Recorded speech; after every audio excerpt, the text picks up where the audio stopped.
Hi everyone, welcome back to my channel, your go-to destination for unraveling the mysteries of cutting-edge technologies on Google Cloud.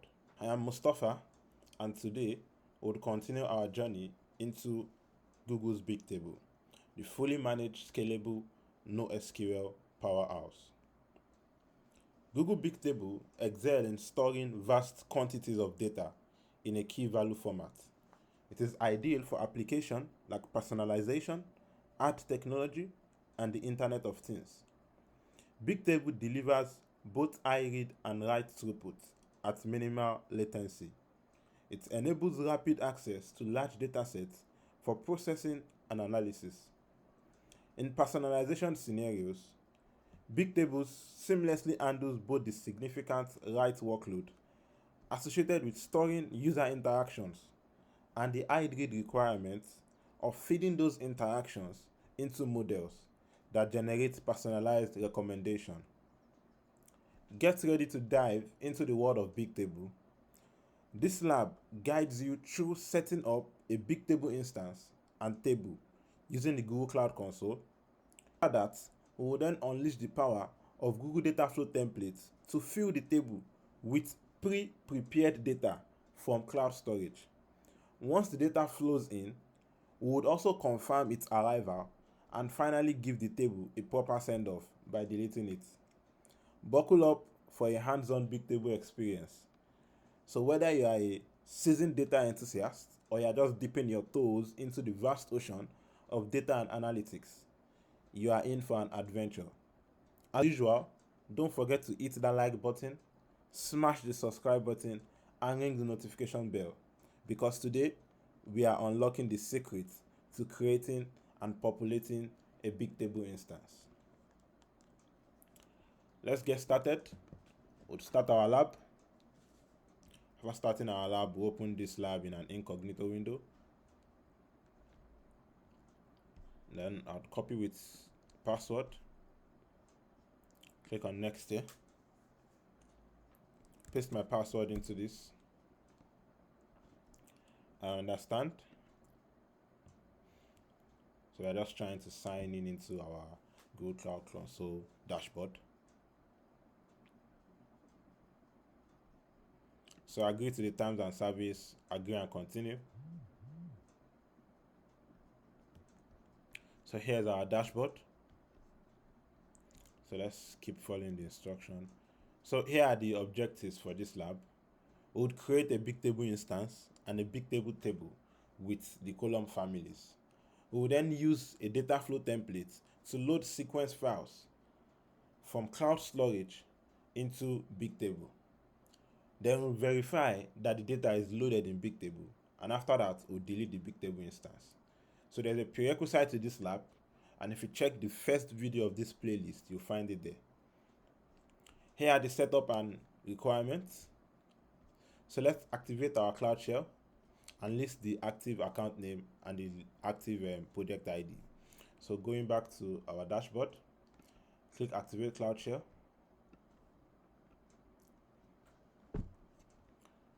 Continue. So you can see it's provisioning our Cloud Shell machine, and after that it would connect to our Cloud Shell instance. So you can just tick all this. So let's paste the command to list our account ID here. So this is the active account ID, and you can also list the active project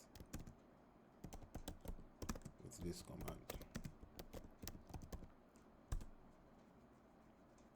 So this is also our active project.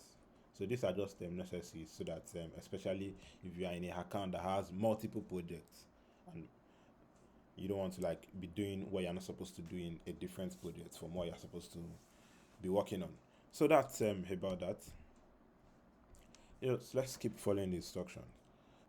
So the first thing we'll do is we'll check that the required permission are set up. So typically this should be set up with this lab. But when you're working on your own, you'd make sure that the account that you're working on has the expected permission to perform the following tasks. So we would need a Compute Engine default service account. to perform the following tasks that we'll be doing. And I would also need to enable Dataflow API. So we have to confirm if everything are done. So the first thing we would go to is under our identity, click on IAM. So this is what we are looking for. This complete engine default service account, and it's as an editor. So that's more than enough permission for what we want to do.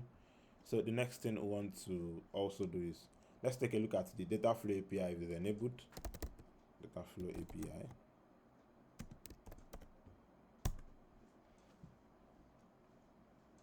So click on this Dataflow API.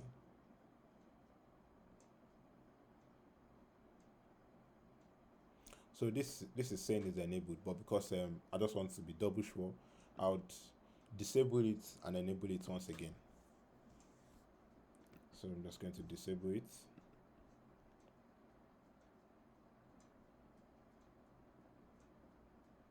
It's disabling.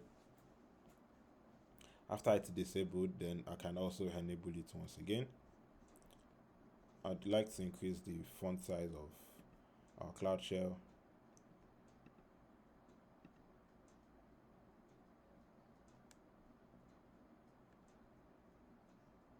So let's do a medium. Okay. So you can see we have an option to disable, so it's enabled at the moment once again. So that's about that.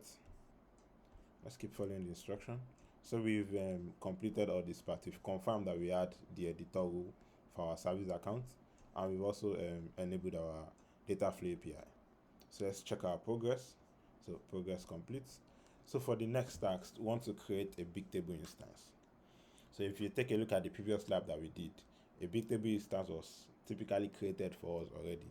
We just did some little designing and querying the schemas.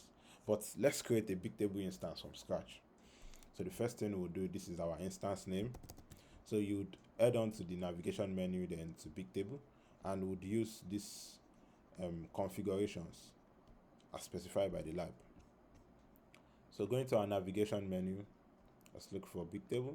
Bigtable would be under database. So we have Bigtable here. So let's create an instance. So the name that they ask us to use in this lab is personalized sales.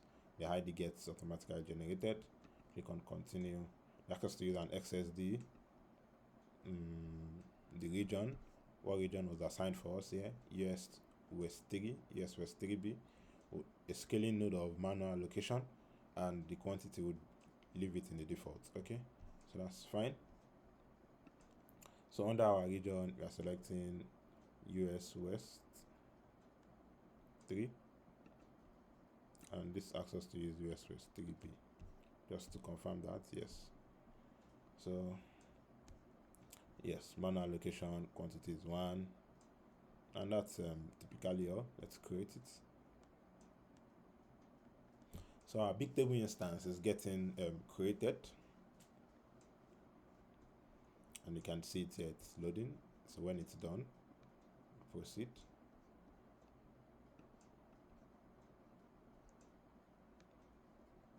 Our instance is created, so you can see our instance has been created. So we can click into our instance.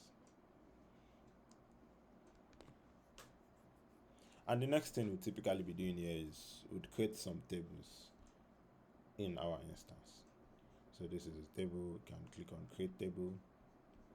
So let's see. So let's see this instruction first. And you can see that our instance has been created. So yeah, just a little bit of an introduction. So when you have a Bigtable instance, you have to create tables in that instance. And when you create tables, it's in those tables that you would store the data that you want to do. So we've talked about column families, we've talked about column names in our previous lab, and you can go over them to just understand what we mean by column families and column names and how they intersect. For today, we'd create a table. So the table would be called user sessions. So we'll name our table user sessions as our ID. Then we'll add 2 column families. The first one will be interactions. So just verifying I'm using the right spelling. Interactions, and the next one will be sales. So leave the default garbage collection policy would not collect garbage. So you can click on done. So let's add another new column family, call this one sales. So still leave this as the default, and after that you can click on create. So we are creating our table with the associated column families that we want in that table, and this is the table. So you can view the column families here just by just clicking this edit button. You'll be able to see the column families that you have for this lab. So that's about that. So we can confirm our progress. So our progress is also complete. So for the next task, and which is the interesting part, we want to load data file from cloud storage using a Dataflow template. So we'd use a Dataflow job. So there are pre-existing template that we'd use. We just so we'd move our file from cloud storage using Dataflow and dump it in our Bigtable. So let's go over that. So because the Dataflow template is going to, we want to read from cloud storage. The files is on cloud storage. It's a public bucket. It's a public file at the moment. But we have to create a temporary directory in our cloud storage bucket so that Dataflow can save some temporary data into that part before it now moves them into our Bigtable. So that's what we are going to do now. Create a bucket, and we would set up a temporary file where Dataflow is going to load temporary data in there. So we'll create our bucket. If you are familiar with creating buckets, you would know that the bucket name has to be unique.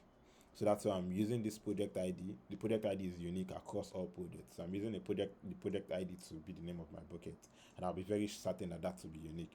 So when you are creating your bucket personally in your own account, you can try different names till you find a unique name to use for your bucket.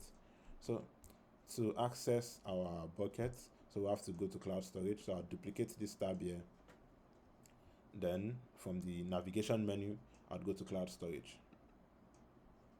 So here's our navigation menu in cloud storage. Then click on buckets. So let's create a new bucket. And like I said, we'll be using the name of our project ID. So continue. The bucket should be multi-region. It's fine. So it's standard bucket. It's fine. So yeah, we want to prevent public access on this project, and the access control should be uniform. I have a video on Google Cloud Storage on how to create buckets. I'll link it above. Then we can create. So we would enforce public prevention on this bucket. Yeah, would confirm that.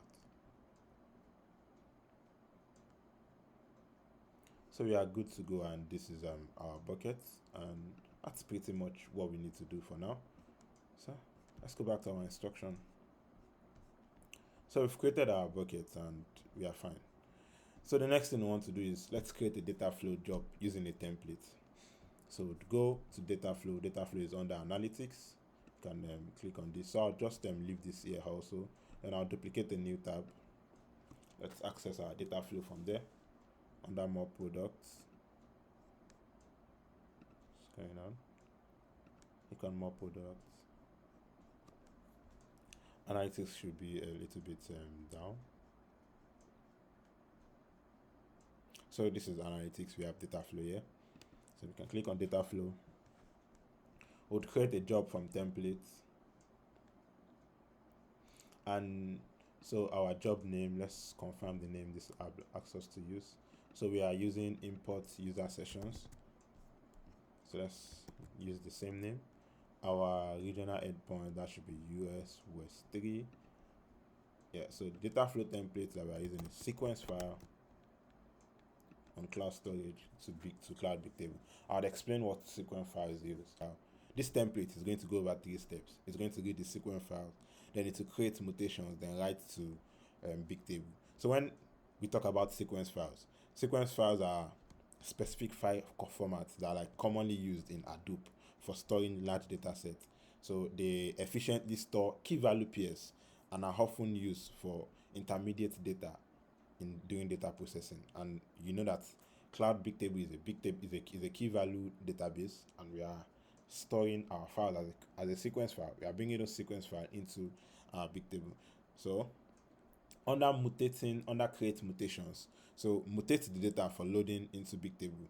So mutate just similar to modify or transform the data in a specific way.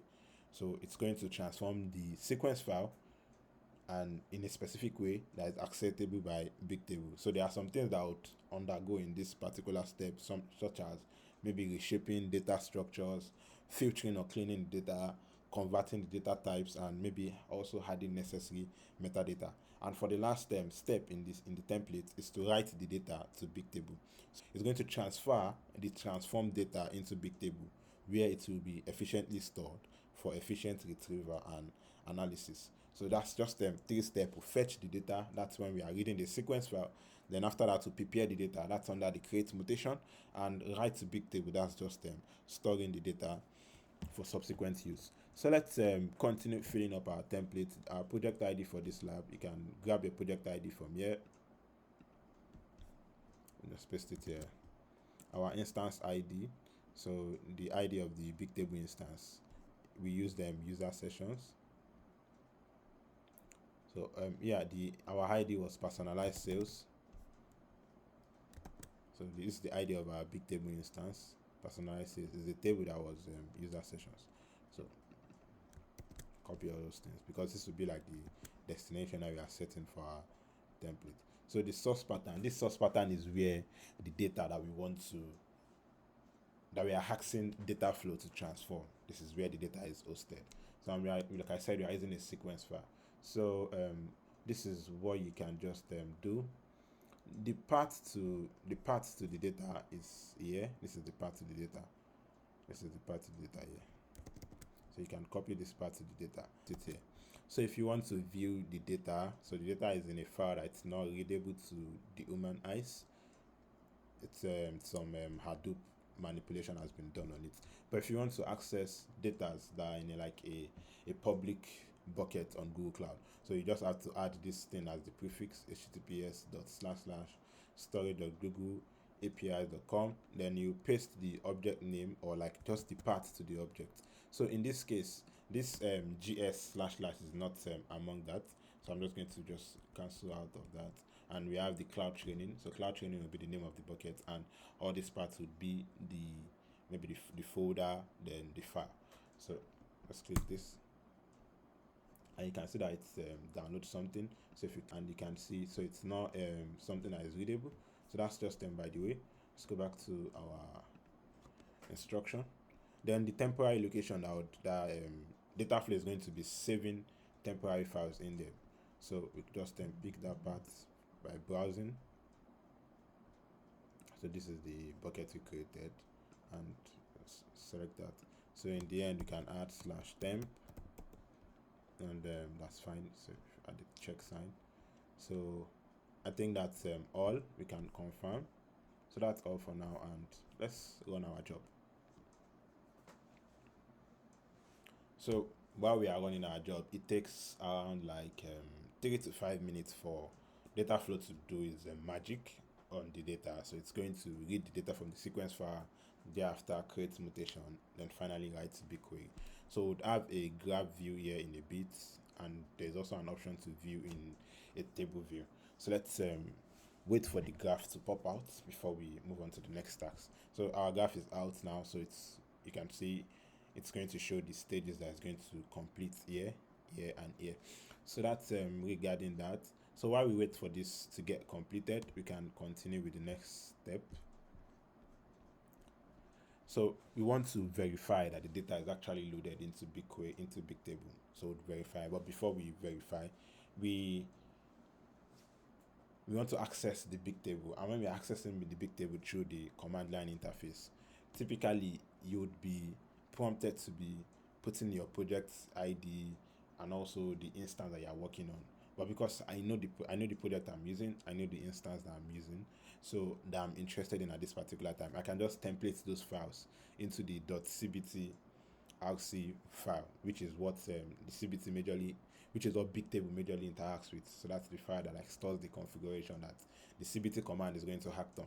So let's copy this guy. So what we are doing here is that we are getting our project ID using this command, gcloud config get project, get value project. So it's going to, this command is supposed to return our project ID normally. So when it returns the project ID, it's going to save it inside this name as project, and inside this environmental variable as a project, and it's going to save the value under the environmental name project into this path. So let's copy this here, and we can just go back to our cloud shell here. So we can cancel out this and paste this here, click on enter. So that should be done. Then the next thing we are going to do is we are going to also save the instance. So the instance that we are concerned about here is personalized sales. So just echo it into the instance environmental variable. So copy this one here and paste the same thing here, then click enter. So that's also saved. Then to read the datas, so just to display the data in that particular part, so we can use the cat command. So the cat command will display all the data in this particular file at the moment. So we can see we have our project, this is the project, this is our instance ID, this is our instance ID, yes, the personalized sales. So that's regarding that. So let's see if our Dataflow job is complete. So it's still running. So 1 out of 2 here. Yeah, so I can our Dataflow job is complete now, and you can see that it's done. So you can take a look at maybe our cloud. This is not part of the lab, just explore. Take a look at our cloud storage bucket, and let's see some of the things that Dataflow maybe sent to this part while it was working on it.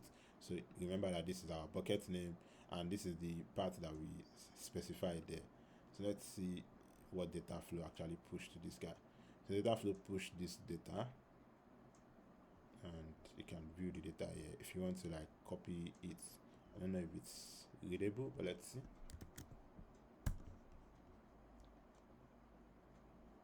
So we can also save it, and you can view it. Let's see now. Okay, I'm unable to view this. Yeah, so that's just it. So this is the temp file that Dataflow actually like pushed while he was working on it. So that's pretty none of our business at the moment. Let's keep doing what we are supposed to do. So let's query data in the table. We want to verify if what Dataflow did actually works. So let's query the table. So if you are familiar with the previous lab, you would know this command. So cpt is the command line for working with Bigtable. So read just means you want to read, and user session is the name of the table. So what this command is going to do is going to read from the user session table, and we are putting a limit of 10. So count equals to 10. So it's going to return just 10 rows for us. So we can copy this guy here and go back to our cloud shell. So while in our cloud shell, paste this command, then strike on enter. So it's going to return 10 data for us, and so this is just the 10. So this is the last one. So this is the role key. This is the interaction column family that we set. So we have a column name already, blue blouse. The result is purchase. We have a column name, blue jacket. The result here is view details. So we have we have different column names, but this is this column family that I grouped them in that. So we also have a column name sales, and this is the result in there. So these are just examples. These are just like 10 results that got returned for us from the command that we inputted. So this is to show that the data that we actually moved to our Bigtable actually got there from Dataflow. And of course, starting Dataflow, and Dataflow has proved to be sufficient enough. So these are just like the steps that this thing undergoes, and you can see them. Yes, so that's about that. So the next thing we want to do, let's check our progress here, so we can verify our progress here and that. So for the next task, we will delete a Bigtable table and instance. So the one that we created, let's just delete them, since we are rounding up with our lab. But if you are in a production environment, of course you wouldn't delete your table until you are done with that particular thing at that particular moment. So let's go to instance and just delete it, just little house cleaning. So here we are on our Bigtable. So you can delete this instance. If you just delete the instance, it's going to like delete everything that is in there also. So let's see.